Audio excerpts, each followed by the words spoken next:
Hello friends, फिर से स्वागत है आपका।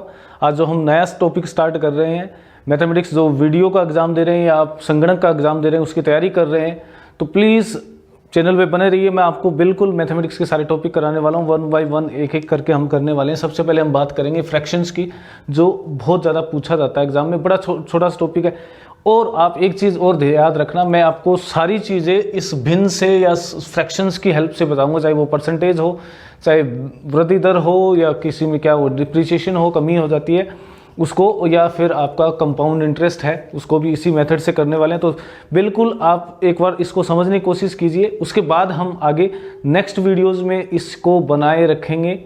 ठीक है, चलो स्टार्ट करते हैं। सबसे पहले फ्रैक्शन भिन्न क्या होती है। सबसे पहले भिन्न को स्टार्ट करने से पहले मैं एक वर्ड लिख रहा हूँ, परिमेय संख्याएं। ठीक है, जिसको परिमेय संख्याएं ये क्या होती हैं, ठीक है, उसको लिखते हैं। परिमेय संख्याएं और भिन्न में थोड़ा सा अंतर भी पता होना चाहिए आपको। परिमेय संख्याएं क्या हैं? ऐसी संख्याएं जो P/Q इस फॉर्म में लिख दें, जहाँ पे Q क्या है, 0 नहीं है। ठीक है, और P और Q क्या है, प्राइम नंबर है, को प्राइम नंबर है, सॉरी, दोनों में, यानी कुछ भी कॉमन नहीं है, जिनका लघुत्तम क्या है, एक है, एलसीएम जिसको बोलते हैं, सॉरी एचसीएफ जिसको बोलते हैं। अब देखिए एचसीएफ इन दोनों का क्या है, एक है, यानी P और Q में कुछ भी कॉमन नहीं। ऐसी संख्याओं को हम क्या कहते हैं, परिमेय संख्याएं कहते हैं। अब परिमेय संख्याएं जब बात करते हैं तो परिमेय संख्याओं में सबसे पहले जो कंसेप्ट आता है, ठीक है, उसकी बात करेंगे। सबसे पहले कंसेप्ट आता है कि P/Q, तो क्या ये नंबर 3, 1, -4, 6 ये परिमेय संख्याएं हैं? बिल्कुल ये परिमेय संख्याएं हैं। ठीक है, समझ गए, जिनको हम रेशनल नंबर भी बोलते हैं, इंग्लिश में लिखें तो रेशनल नंबर्स हैं। लेकिन ये भिन्न नहीं है, इनको भिन्न नहीं बोल सकते। इसके अलावा देखिए P/Q की, देखिए अपॉन में 1 लिखते हैं ना, अगर 3/1 लिख दूं मैं, 1/1 लिख दूं, -4/1, तो ये परिमेय संख्याएं तो हैं, लेकिन भिन्न नहीं है। भिन्न कब बनेगा? भिन्न तब बनेगा जब दोनों नीचे वाला टर्म है ना, वो क्या हो, 1 नहीं हो। जैसे मैं ये लिखता हूँ 3/8, तो ये क्या है, भिन्न है। एक लिखा मैंने, मान लो 15/6, 15/7 कर देते हैं, चलिए। अब ये जो संख्याएं हैं ना, ये क्या है, परिमेय संख्या भी है, और उसके साथ साथ ये क्या है, भिन्न भी है आपके पास। ठीक है, फ्रैक्शंस जिसको बोलते हैं, फ्रैक्शंस भी हैं, फ्रैक्शनल नंबर है। अब देखिए फ्रैक्शन नंबर, मैंने दो चीज़ें लिखी। एक जो फ्रैक्शन नंबर लिखा, इसमें इसको हम क्या बोलते हैं, अंश बोलते हैं। ठीक है, न्यूमरेटर, और इसको डिनोमिनेटर को हर बोलते हैं। इसमें देखो न्यूमरेटर, ये वाला टर्म 3 इससे कम है, ठीक है, जब डिनोमिनेटर, तो इसको हम बोलते हैं क्या, सिंपल। ठीक है, और इसको बोलते हैं mixed fraction, right. Mixed fraction क्यों बोलते हैं? देखिए इसको अगर मैं लिखना चाहूँ, देखिए 15 को 7 से भाग देता हूँ, डिवाइड कर देता हूँ, तो ये आएगा, देखिए 7 दूनी 14, 1 बचेगा और ये 7। इसको ऐसे भी, यानी इसका मतलब ये हुआ कि ये संख्या 1 से बड़ी होगी हमेशा जब हम मिक्स्ड फ्रैक्शन की बात करते हैं। ठीक है, यानी मिक्स्ड फ्रैक्शन जो होती हैं उसमें 2 1/7 लिखने का मतलब 2 तो पूरा है और प्लस में क्या है, 1/7। ये वाला पार्ट क्या है, जिसको बोलते हैं मिक्स्ड फ्रैक्शन, और इम्प्रॉपर भी बोल देते हैं इसको। और ये होती है आपकी proper fraction, right, proper fraction. Improper में क्या होगा, यानी इसके अंदर कुछ नंबर है, उसके साथ साथ फ्रैक्शन लगा हुआ है, 2 और उसके साथ 1/7 है। यहाँ पे 3/8 का मतलब ये 1 से छोटी होनी है। ठीक है, 0 से 1 के बीच में होती हैं, वो क्या होती हैं, प्रॉपर होती हैं, क्योंकि 3/8 यानी यहाँ पे अंश जो है वो हर से हमेशा क्या होगा, छोटा होगा, और जब छोटा होगा तो ये हमेशा 1 से। तो एक क्वेश्चन तो सिंपल सा यही बन जाता है कि प्रॉपर फ्रैक्शन जो होती है ना, ठीक है, वो क्या होती हैं, 1 से कम होती हैं। बिल्कुल, प्रॉपर फ्रैक्शन की वैल्यू हमेशा 1 से कम और 0 से ज़्यादा होगी। अगर नेगेटिव है तो भी हो जाएगा, -1 से 1 ले सकते हो आप। तो ये हमेशा 1 से कम होती हैं, ये हमेशा 1 से ज़्यादा होती हैं अगर मिक्स्ड फ्रैक्शन।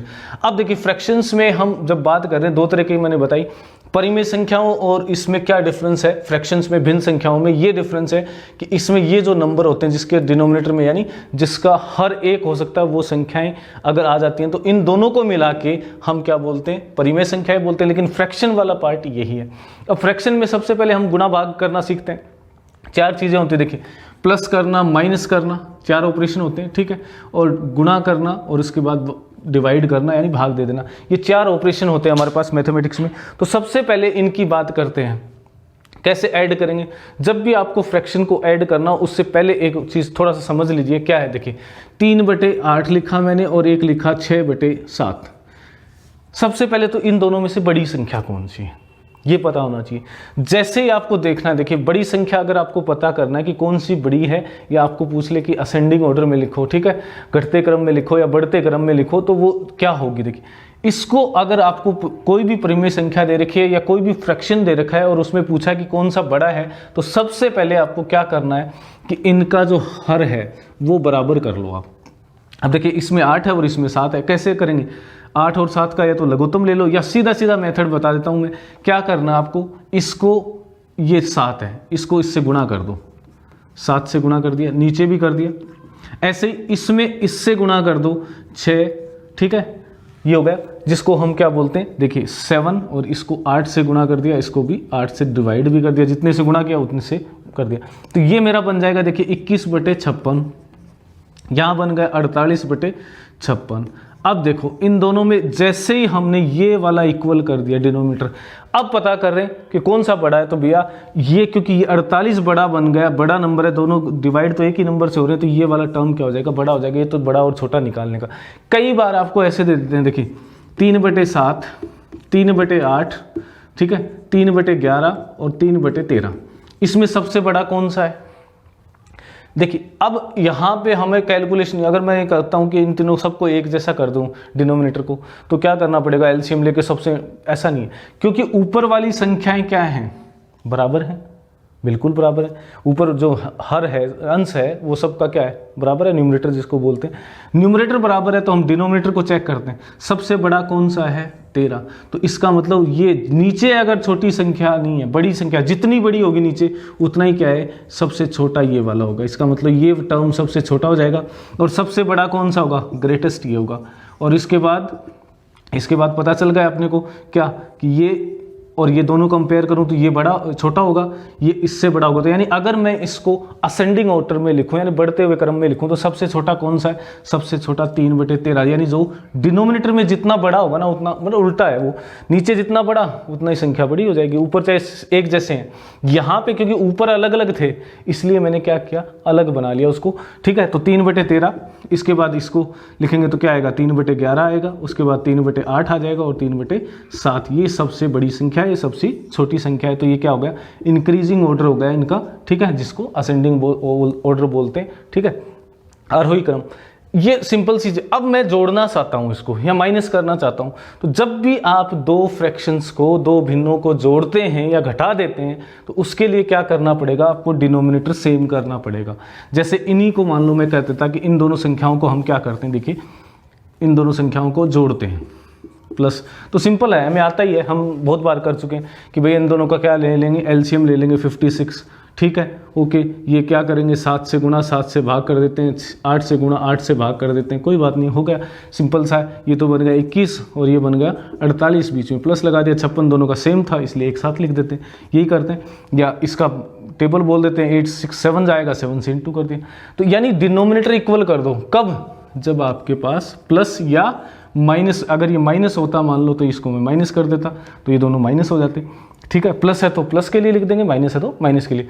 गुणा के अंदर क्या करेंगे, देखिए दो संख्याएं हैं, 5/8, दूसरी संख्या क्या है, 8/7 है, ठीक है। इन दोनों को गुणा करना है, तो गुणा करने में आपको कुछ नहीं करना है, ऊपर वाले गुणा कर दो, नीचे वाले गुणा कर दो, और कुछ कैंसिल हो रहा है, एक जैसे हैं, ठीक है, या कोई एक टेबल में आ रहे हैं जिससे क्या हो रहा है, कैंसिल हो रहा है। तो देखिए 8 1 जा 8 1 जा, तो इसको तो कैंसिल ऐसे भी कर सकते हो, ऐसे भी, गुणा में कोई दिक्कत नहीं, कैसे भी करो आप, ठीक है। तो ये हमारा क्या हो गया, गुणा करना हो गया, ठीक है, मल्टीप्लाई जिसको बोलते हैं। और ये आ जाएगा, देखिए 5, ऊपर वाले को ऊपर से गुणा कर देंगे, नीचे वाले को नीचे से कर देंगे। अब कई बार ये आ जाता है कि 3 गुणा 7/8 है, तो कैसे गुणा करेंगे भाई, सिंपल सा है, जिसके बटे में 3 के बटे में कुछ नहीं है तो 1 लिख लेते हैं, या 1 होता ही है, तो ऊपर से गुणा होगा, ये हो जाएगा 21/8, ये आंसर है। भाग देना है तो क्या करेंगे, देखिए अगर मान लो दो फ्रैक्शंस हैं, उनका भाग देना, मैं सिंपल सी चीज़ें बता रहा हूँ पहले आपको, उसके बाद आगे चलेंगे।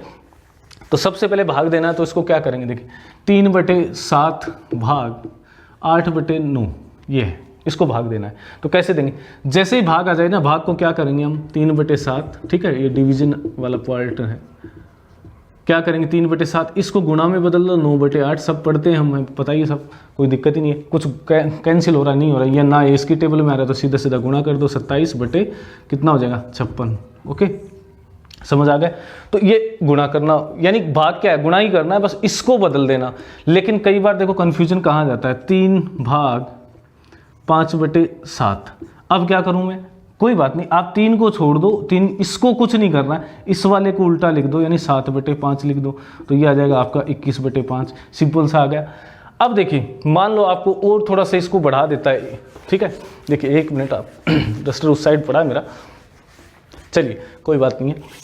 मान लो आपको ये दे दे, डिवाइड करना 3/4 डिवाइडेड बाय 5/8 प्लस 7/9, ये करना है मान लो। अब देखिए ऐसी सिचुएशन में हम क्या करेंगे, भाग भी करना और प्लस भी, तो इसको याद रखना, बोर्ड मास वाला जो रूल है सबको पता है, ये सिंपल सी चीज़ें हैं, मैं सिर्फ रिवाइज करवा रहा हूँ आपको, फिर आगे चलेंगे।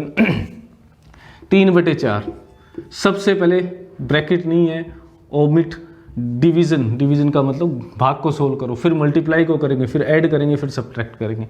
तो सबसे पहले मैं क्या करूँगा, 3/4 गुणा 8/5, इसको बदल दिया मैंने, कहा ना डिवाइड करना तो उल्टा लिख दिया, प्लस में 7/9। अब देखिए गुणा को पहले सोल्व करेंगे, इसको पहले ऐड नहीं करना आपको, ये गलतियां हम अमूमन कर देते हैं, ठीक है। तो ये क्या कर देंगे, इसको बाद में प्लस करना है। सबसे पहले क्या आ जाएगा, 24 या कट जाए, 4 एकम 4, 4 दूनी 8, तो ये सीधा हो गया 6/5 और प्लस में आ गया आपके पास 7/9। अब दो संख्याओं को जोड़ना है तो क्या करूँगा, इनका डिनोमिनेटर सेम करना पड़ेगा। अब सेम कैसे करूँ, इसको 9 से गुणा कर दूँ और इसको 5 से कर देता हूँ और 5 से भाग दे देता हूँ, दोनों बराबर हो जाएंगे। तो ये आ जाएगा आपके पास 54, 55, 45 और इसमें आ गया 35 और ये 45, दोनों को ऐड करेंगे, देखिए बराबर है 45, वो तो एक जगह लिख देंगे, दोनों को ऐड कर देंगे। 54 प्लस 35 माइनस होता तो माइनस कर देता मैं, 89/45, ये क्या आ जाएगा, आंसर आ जाएगा आपका। सिंपल सी चीज़ है, थोड़ा सा इंट्रोडक्शन दे रहा है ताकि आपको कन्फ्यूजन नहीं हो। मान लो आपको दे रखा हो कि 3/1/4 प्लस 1/5, इसका मान क्या होगा। तो अब कन्फ्यूजन नहीं है, ये अपोन में लिखा है, इसका मतलब ये डिवाइड हो रहा है। कि इसको आप क्या लिख सकते हो, 3 से डिवाइड करना है, किसको, इसको। तो पहले इसको सोल्व कर लेता हूँ क्योंकि ये खुद फ्रैक्शंस में है। तो इसको सोल्व करेंगे तो देखिए इसको 5 से गुणा कर देते हैं, इसको किससे करूँगा, 4 से गुणा कर दूंगा और 4 से भाग कर दिया, तो फिर आ गया 3। नीचे वाले को सिर्फ देखना आपको, ये बन जाएगा आपका 5/20 प्लस 4/20 और कुल मिला के ये क्या आ गया, 20 तो सेम रहना, 3 ये पूरा एक टर्म है तो एक साथ ही लिख रहा हूँ मैं, ये 20 आ गया और ये 9 गया, दोनों को जोड़ा तो। अब हमें क्या करना है, सोल्व करना है। तो इसको उल्टा लिखूंगी, इसको उल्टा लिखूंगी, ये ध्यान रखना, इसको कुछ नहीं करना आपको, क्योंकि हमने नीचे वाला फ्रैक्शन में था, ये फ्रैक्शन में नहीं था। तो इसको क्या लिखूंगा, 3, इसको उल्टा कर दो, इसका मतलब यही है ना, देखिए 3 भाग 9/20 यही है। तो हम भाग में क्या करते हैं, 3 इसको गुणा में बदलेंगे तो 20/9 आ जाएगा, और 3 एकम 3, क्योंकि ये इससे गुणा होना था तो इससे कट सकता है 3, तो ये आ गया 20/3, ये आ गया आपके पास फ्रैक्शन। सिंपल सा है, कोई दिक्कत नहीं आएगी। मान लो आपको ये दे रखा हो 1 + 1 अपॉन, देखो अब ऐसे चीज़ें दे देती, ठीक है, 1 - 1/2, ठीक है, जो आया उसमें फिर क्या कर देंगे, प्लस, मान लो यहाँ इतना ही कर लेते हैं एक बार, उसके बाद करेंगे आगे। 1 + 1 अपॉन 1/2, तो ये तो 1 ऐड करना, वो तो बाद में कर देंगे, ये आपका क्वेश्चन है, एग्जाम्पल है, मान लो 1 प्लस ये फ्रैक्शन में इसको करते हैं, इसमें करेंगे तो देखिए इसके बटे में 1 है, ये 2 हो जाएगा, 2 से गुणा, 2 से भाग, -1/2, ये ऐसे लिखना, क्योंकि ब्रैकेट लगाने का मतलब होगा ये फ्रैक्शन वाला पार्ट ये है।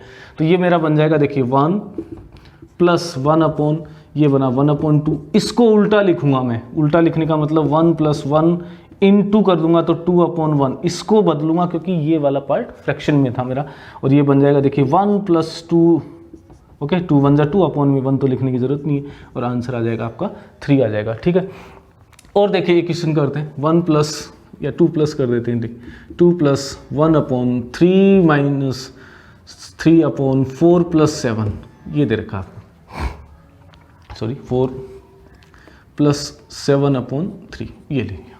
अब इसको कैसे सोल्व करें, देखिए यहाँ से स्टार्ट हुआ, इसके अपॉन में, इसमें से ये माइनस करना, इस 4 में से ये करना है। तो सबसे पहले इसको सोल्व करूँगा मैं, इस पार्ट को, ठीक है, और पार्ट को सोल्व करने से क्या आएगा, बाकी को लिखो मत, अब लिखने से कन्फ्यूजन हो जाएगा। तो ये क्या बनेगा, देखिए इसको क्या करूँगा, 1 है, इसके बटे में एलसीएम आएगा 3, 3 से गुणा, 3 से भाग कर दूंगा, इसको मैं कुछ करना ही नहीं है, तो ये मेरा बन जाएगा 12। देखिए इसको लिखा मैंने 12 + 7/3, यानी कुल मिला के आ गया 19/3। तो इसकी जगह 19/3 लिख दूंगा, सिर्फ इस पार्ट को सोल्व कर रहा हूँ, बाकी बढ़ता जाऊँगा। तो ये बनेगा मेरा 3, यहाँ लिख देता हूँ 3 - 3/19/3। इसको उल्टा लिख दो आप, तो ये बन जाएगा 3 - 3 गुणा 3/19 बन गया। और ये आपका आ गया, देखिए फिर से 3 - 9/19। आप डायरेक्ट भी कर सकते हो, देखिए अपॉन में 1 है तो इसका मतलब इसको 19 से गुणा करना है और 19 से भाग देना है। 19 यहाँ लिख दिया मैंने, ठीक है 19, और ये आ जाएगा 57 माइनस का देखिए 9 यूँ का यूँ आ गया। तो ये कुल मिला के बन गया आपके पास 45/19। कितना तक 3 माइनस ये वाला पूरा टर्म, यहाँ तक तो टर्म था वो क्या बना लिया मैंने 45/19 बना लिया। अब मेरा काम इजी हो गया। मैं अब फिर देखिए आगे वाले पार्ट को सोल्व कर लेता हूँ। 2 + 1 अपॉन क्या आ गया 45/19। चलिए इसको क्या लिख दूँगा, उल्टा लिख देता हूँ, क्योंकि इसको एक एक पहले इस फ्रैक्शन को सोल्व किया, फिर इन दोनों को मिला के सोल्व, एक वैल्यू आ जाएगी, इसकी एक वैल्यू आई ये रही, इसको मैंने यहाँ रख के फिर सोल्व कर लिया, फिर इसको सोल्व कर रहा हूँ इस पूरे की जगह रख के, इस पूरे पार्ट को हमने सोल्व करके ले आए। अब देखिए इसका क्या बना 3 - 3 इस पूरे को कर लिया। अब देखिए 2, देखिए पहले हमने किसको सोल्व किया, जिसको मैंने स्क्वायर बनाया, ठीक है गोला बनाया, फिर मैंने स्क्वायर बनाया है उसको सोल्व कर लिया, उससे आ गया 45/19, उसको मैंने रख दिया, यानी उस पूरे को हटा के ये रख दिया। 2 प्लस इसमें देखिए 1 गुना हो जाएगा, क्योंकि भाग में आ रहा है, बटे में लिखा है, इसका मतलब ये वाला बटे में है, तो ये 19/45 हो गया। अब मेरे पास आ गया 2 + 19/45। इसको क्या करूँगा मैं, इसको करूँगा 45 से गुणा और 45 से भाग। अब डिनोमिनेटर 1 बन गया, ये 45 हो गया, इसको करूँगा 90 + 19 और कुल मिला के आ गया मेरे पास 109/45। ये लीजिए ये आपका आंसर आ गया। तो ऐसे क्वेश्चंस आपसे पूछ सकते हैं, इजी है, कुछ नहीं, आपको पहले फ्रैक्शन ये सोल्व करना है, फिर सबसे पहले इसको किया, फिर मैंने स्क्वायर वाले को किया, फिर मेरे को पता चल गया अब एक ही चीज़ बची है 2+, तो मैंने आराम से इसको सोल्व कर लिया। सबसे पहले मैंने आपको बताया कि फ्रैक्शंस का मतलब क्या होता है। फ्रैक्शन का मतलब 2 नंबर हैं P और Q, और जिसमें मैंने कहा था Q 0 नहीं लिख सकते, 1 लिख सकते हैं, और 1 लिख देंगे तो वो फ्रैक्शन नहीं है, परिमेय संख्याएं बन जाती हैं, क्योंकि उसमें फ्रैक्शन का मतलब होता है दोनों होने चाहिए। यहाँ पे Q का मान 1 भी नहीं होना चाहिए, तो अदरवाइज वो भिन्न नहीं होंगी, फ्रैक्शन नहीं होंगी। अब सबसे पहले मैं आपको एक चीज़ बताता हूँ। देखिए भिन्न को मैंने लिखा 3/8, मान लो ये कोई भिन्न है, इसका एक्चुअल में मतलब क्या है उसको समझने की कोशिश करते हैं।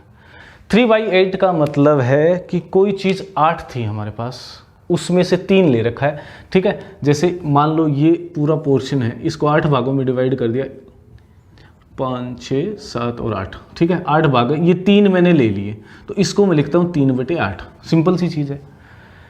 अगर मैं कह दूँ कि इसमें 2 पार्ट बनाए मैंने, एक तो क्या बनाया जिसमें शेडेड पोर्शन और एक बताया टोटल, ठीक है। तो शेडेड कितना है 3, टोटल कितना है 8, बिल्कुल ठीक है। यही आपका अनुपात बन जाता है। यानी अगर मैं 3/8 लिख रहा हूं तो इसका मतलब है 3:8, एक पार्ट 3 है, दूसरा पार्ट 8 है। अब इसमें देखो आप, थोड़ा सा और चेंज करता हूं मैं, एक तो लिखता हूं शेडेड पोर्शन और अनुपात कौन सा, नॉन शेडेड। अब नॉन शेडेड कितना बचा मेरे पास, देखना आप, शेडेड कितने हैं 3 हैं, ठीक है लिख दिया मैंने, और बिना शेड किए हुए कितने हैं 1, 2, 3, 4, 5, भाई 8 है ना टोटल, तो कितने बचे 5 बिना उसके बचे। तो ये रेशियो कौन सा है, ये रेशियो टोटल से नहीं, इन दोनों चीज़ों का रेशियो है। और जब 8 लिख रहा हूँ तो यानी पूरे में से मैंने 3 लिया है, पूरे में से 3 लिया है तो फ्रैक्शन बन गया। और शेडेड और नॉन शेडेड है, उनका अगर रेशियो लेता हूँ, उनको फ्रैक्शन में लिखता हूँ, तो इसका मतलब ये रेशियो बता रहा है किसको, एक पार्ट और दूसरा पार्ट, ये शेडेड पार्ट है और ये नॉन शेडेड पार्ट है। यहाँ पे ये रेशियो बता रहा है इस पार्ट का और इसका। 3 टोटल के साथ अगर 8 लिखता हूं, ये 3 पार्ट और टोटल 8 है, तो वो फ्रैक्शन का मतलब होगा, उसमें फ्रैक्शन शामिल है। ये भी फ्रैक्शन लिख सकता हूं मैं, इसको भी भाई 3/5 लिख सकता हूं कि शेडेड और नॉन शेडेड है ना, एक तो शेड किया हुआ और एक नॉन शेडेड पोर्शन है, उसका रेशियो क्या है 3/5 है। लेकिन टोटल के लिए मैं क्या कहूँगा 3 से 8 है। तो ये हमारा जो रेशियो बनता है ना, ये भी क्या है एक्चुअल में फ्रैक्शन से ही आया हुआ है, ये फ्रैक्शन ही है। अब देखिए इस फ्रैक्शन को मैं मान लो ये कहता हूँ कि आपको एक फ्रैक्शन रेशियो दे रखा है कि 5/9, ठीक है, मैं सिंपल लिख रहा हूँ। अगर इसको मैं 25 और ये मान लो ये कर देता 45, तो ये क्या है भाई, है तो भी नहीं, लेकिन ये सिंपलेस्ट फॉर्म में नहीं है। छोटे से छोटा फॉर्म कब होगा, जब इसमें से जो कॉमन है ना, कॉमन क्या था 5 से क्या कर दिया मैंने, भाग दे दिया, तो ये बचेगा 5, और इसको भी 5 से भाग दे दिया तो ये बचेगा 9, यानी 5/9। ये रेशियो है, ये रेशियो नहीं है। ये क्या है, कोई चीज़ें, 2 चीज़ें थी, एक भाग 25 था उसमें, दूसरा भाग क्या था 45 था, ये कुल अमाउंट है उनका। इसमें कहा कि रेशियो क्या होगा इनका, तो मैं रेशियो बनाऊंगा तो इसको 5 लिखूंगा और इसको 9 लिखूंगा।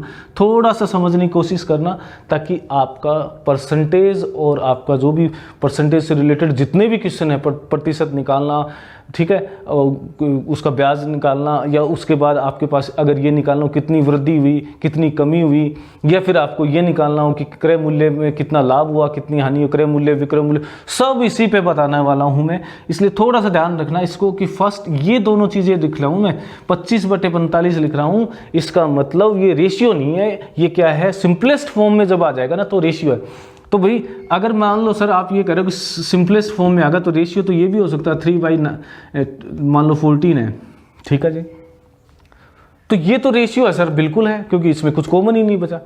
तो इनकी वास्तविक संख्याएं क्या हैं भाई, हमने रेशियो का मतलब क्या होगा, किसी भी फ्रैक्शन को हमने सिंपलेस्ट फॉर्म में लिख दिया, सिंपलेस्ट फॉर्म में, यानी इसमें इनका HCF, ठीक है, HCF जिसको बोलते हैं, ठीक है, हाईएस्ट कॉमन फैक्टर, इनके कॉमन फैक्टर जिसको लघुत्तम क्या बोलते हैं, HCF, लघुत्तम नहीं बोलते इसको, महत्तम समाप्रत्यय बोलते हैं, ठीक है हिंदी में। तो HCF अगर 1 हो जाता है तो ये क्या बन जाता है, रेशियो बन जाता है। अच्छा आपने ये लिखा, ये भी फ्रैक्शन है, बिल्कुल है, और ये भी फ्रैक्शन है, बिल्कुल है, लेकिन ये जो सिंपलेस्ट फॉर्म में आ गया, रेशियो आ गया। अब इस रेशियो को मैं मान लो 3/14 कर देता हूँ, कोई बात नहीं, और ठीक है, अगर मैं कह देता हूं कि मैं चाहता हूं कि मेरे पास इसकी क्वांटिटी कितनी थी, इसकी क्वांटिटी मान लो 42 थी, कितनी थी 42, भाई ये तो 42 करना है मेरे को, तो इसको 42 कैसे कर दूं, 3 से गुणा कर दूं भैया, 14 थी 42, और इसको 3 से गुणा करूंगा तो ये भी 3 से गुणा करूंगा। रेशियो का मतलब देखो, इसको इसमें बदला था मैं, अब उल्टा कर रहा हूं, इसको रेशियो को किस में बदल, दूसरे नंबर्स में बदल रहा हूं, और जब इनको बोलते हैं इक्विवेलेंट फ्रैक्शन, ठीक है, तो ये 9/42, यानी अगर इसका अमाउंट की बात कर रहा हूं मैं, ठीक है, वैल्यू, इसकी वैल्यू जिसको बोल सकते हो, अगर 42 है तो इसकी वैल्यू कितनी है, इसकी वैल्यू 9 होगी फिर, यानी हमने 3 से गुणा कर दिया, उसको 5 से कर देंगे, 10 से कर देंगे, जितना दे रखा है उससे कर देंगे। तो ये हमारा क्या बन जाता है, ये हमारा रेशियो का कंसेप्ट है, ठीक है। ये छोटा सा वीडियो मैंने बनाया है, नेक्स्ट वीडियो में मैं आपको बताना हूँ इसी फ्रैक्शन को, इसी भिन्न को जब मैं प्रतिशत में बदल दूंगा, और प्रतिशत से फिर मैं लाभ हानि भी निकाल लूंगा, और प्रतिशत से मैं ब्याज भी निकालूंगा, सारी चीजें इसी कंसेप्ट पे करने वाला हूँ। तो आपको अगर फ्रैक्शन थोड़ा सा कंसेप्ट समझना आराम से, उसके बाद इसी पे बेस्ड मैं सारी आपकी प्रॉब्लम जो भी होती प्रतिशत से रिलेटेड, चाहे वो लाभ हानि हो, चाहे आपकी वृद्धि दर, ठीक है, कमी आए, या फिर आपका चक्रवृद्धि ब्याज हो, सब इसी से करने वाला हूं। तो आप सिंपल सा समझ लीजिए, फ्रैक्शन और रेशियो एक ही चीज है। रेशियो वो है जो सिंपलेस्ट फॉर्म में लिख दिया, और फ्रैक्शन वो है उसको आप उसमें भी बदल सकते हैं। यानी इसको मैंने 42 में बदला तो इसको कितना बनेगा वो निकालने की कोशिश की मैंने, तो 9/42 बना। ये आपको समझ आ गया होगा। अगर आपको वीडियो अच्छा लगा और आप पूरा सिलेबस करना चाहते हैं मैथमेटिक्स का इजी वे में, क्योंकि मैंने बिल्कुल सिंपल से 0 से स्टार्ट किया, एक बच्चे की तरह जैसे पढ़ाते हैं, अगर आप वो करना चाहते हैं तो चैनल को सब्सक्राइब कर लीजिए, चैनल पे बने रहिए और देखते रहिए। आपको सारी जो मैथमेटिक्स है वीडियो एग्ज़ाम के लिए, या आप संगणक की दो चीज़ें ना, इसके लिए सिलेबस वीडियो और संगणक जो एग्ज़ाम है आपकी इन दोनों के लिए आपको तैयारी करवा दूंगा। इसमें कुछ क्वेश्चंस भी हम सोल्व करेंगे और मैं आपको मेथड बता दूंगा। आप खुद ही कहोगे कि अरे बिल्कुल आपने ऐसे सोल्व करेंगे तो बिल्कुल आपको। अब इसके कोई शॉर्टकट मेथड्स नहीं हो सकते, शॉर्टकट में शॉर्टकट ही रह जाता है, फिर इसका मतलब आप तैयारी नहीं कर रहे हो, तैयारी का दिखावा कर रहे हो। तो अगर आपको ऐसा करना है तो वो अलग बात है, अदरवाइज वीडियो पे बने रहो, ठीक है, चैनल पे बने रहो, आपको सारी प्रॉब्लम्स आपकी दूर हो जाएंगी। Thank you for watching.